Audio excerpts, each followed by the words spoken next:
Ертеде ит адамның кіндігінен жаралғасын, терісі түксіз, жалаңаш болыпты. Әлімсақта адамды қорғап, жанында тұрады екен. Бір күні адамға қастық етуге ібліс келеді. Ит оған тап беріп, жанына жолатпайды. Әзәзіл итке ашуланып, қаһарын төгеді. Қаһары аязға айналып, ит тоңып өледі. Тәңірі тағала иттің бұл ерлігіне риза болады.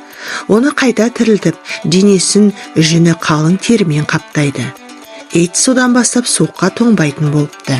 Бірақ жылы тоны денесіне ауа өткізбейді екен. Сондықтан ит терлегенде терді аузынан шығарады. Тілінің үнемі салақтап жүруі осыдан екен. Ит ең бірінші адам атаның серігі болыпты.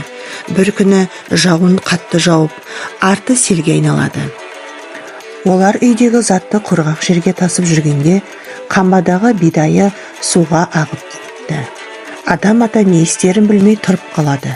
Сол кезде ит суға қарғып түсіп, бір уыс масақты тістеп алып шығады.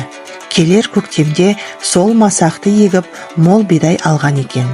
Иттің арқасында бидай осы күнге аман жетіпті.